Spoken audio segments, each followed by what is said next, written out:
In this video, I'm going to be talking you through the Pioneer DJ VM-70s, which are the mid-range speaker between the VM-50s and the VM-80s, the new DJ monitors that Pioneer DJs launched in April 2021. By the end of this video, you'll have a good idea as to whether these are right for you. So if you enjoy this, as ever, please do like, follow, subscribe so we can continue to do this stuff for free and let you know when we add more videos to our channel, just like this one. So these are an entry-level serious monitor speaker, and the Pioneer DJs take on the kind of speakers you see from names like KRK and Adam audio. These replace the previous speakers that were similar in Pioneer's range, the SDJ models. These, unlike the SDJs, they've got a black speaker cone. The SDJs had a kind of grey one. So these look pretty austere. They look pretty serious. It might be a look you like and don't like. They're pretty boring looking, really. That might be just the ticket for you. Really well constructed, MDF, vinyl on top, aluminium hexagonal plate there on the front of them. Pioneer logo, little on-off light, and they've got this little cover over the tweeter to give a little bit of protection, although don't start using these in parties. They're not designed for that. But certainly for DJ booths and for home studios and bedroom studios, that's what they're designed for. Now, these are discrete individual monitors sold separately, and what I mean by that is they both have their own built-in amplifiers, their built-in power supplies, their built-in on-off switches, built-in volume controls. You can use one of these, you can use two of these, you can use 10 of these. They are not in any way connected. You don't buy them as a pair, you know, a couple of hundred each. You're buying them individually, and that is completely normal for this kind of monitor speaker. But if you're considering this kind of speaker for the first time, stepping up from multimedia speakers, there is a point of difference. They are Class D amplified, which basically means they're very efficient. So you've got a 70 watt amplifier for the bass, and that's actually across the whole range. They've all got the same 70 watt bass, and this particular model has got a 30 watt high frequency amplifier, and that'll give you 112 decibels, which is just loud from each speaker. So that's what that Class D amplification is giving you. They are in all general ways very, very similar to other monitor speakers that are of this standard and at this level in the market. The thing that differentiates them, there's two things I want to draw your attention to. The one thing is the one that Pioneer DJ talks a lot about, which is the DSP, the digital signal processor. So we'll talk about that in a minute. But just one other thing that I noticed, which we found really useful for testing them here in the studio, is that the cones have got this big wide oval the tweeters have got this big wide oval cone, and what that meant is, you know, we're testing them here in the studio like this with our gear here, kind of, they're not at head height, and speakers should be at head height. The tweeters should be there, because treble is very directional, and they weren't. Now we had them on our wedges to point them up a bit. But what I found was that they're very forgiving. That I think those cones, those oval cones, are just throwing the treble a little bit wider.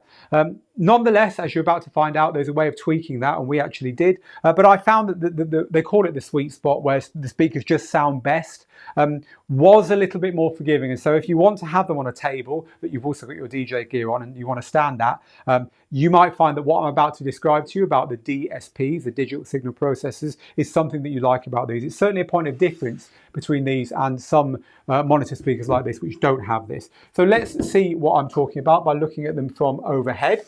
And so here's the controls on the back, and these are the ones I want to talk about first. It's the DSP controls. There's a low and a high here. Now, to get this straight from the off, if you set these, they've both got 4 click settings. If you set them to click number 2, L2 and H2, you're getting a completely flat frequency response across the whole speaker, from the lowest bass to the highest treble. And that's going to give you something that sounds like a studio monitor.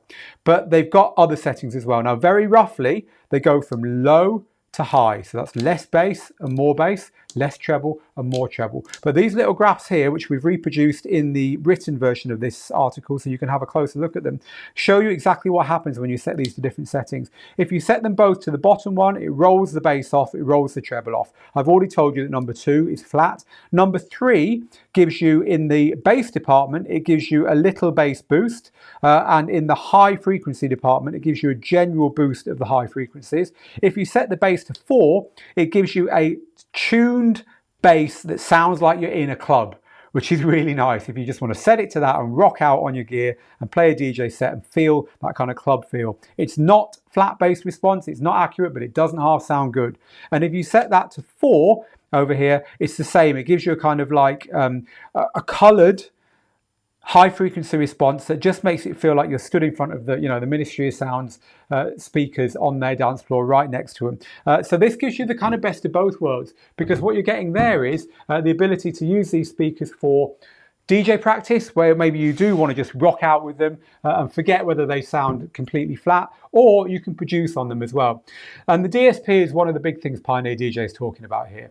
Now, if you compare them to some more purist studio monitors, they don't have any of that stuff. They don't want it. It's like, no, you position them properly in a room that sounds good, and you do all the processing of bass and treble and equalizing and stuff on your mixer and on your DJ gear.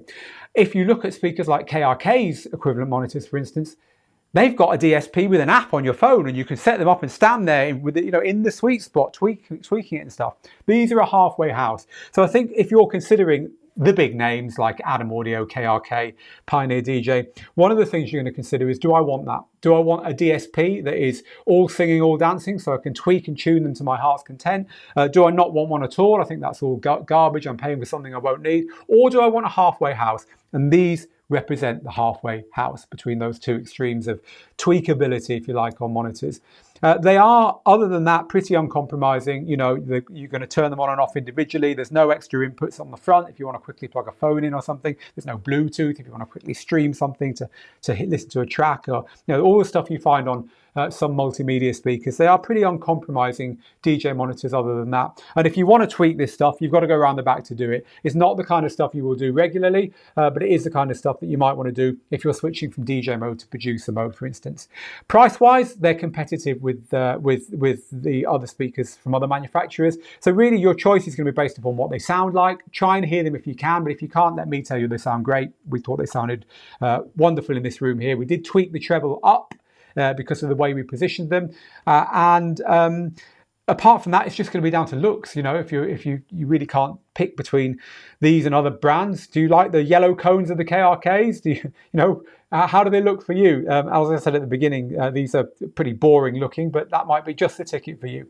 So these are the VM-70s. We've reviewed them in full over on the website. We've also covered the specifications of the VM-50s and the VM-80s in the written review as well, if you're trying to decide between the three in the range. But as the middle speaker, we think this will be a good choice for many people, and we can recommend them. So that's the Digital DJ Tips look at the Pioneer DJ VM-70 DJ monitors. If you've enjoyed this, please do like, follow, subscribe the channel, and I'll see you again very soon for another one. Meanwhile, get good, get out there, and make the moments.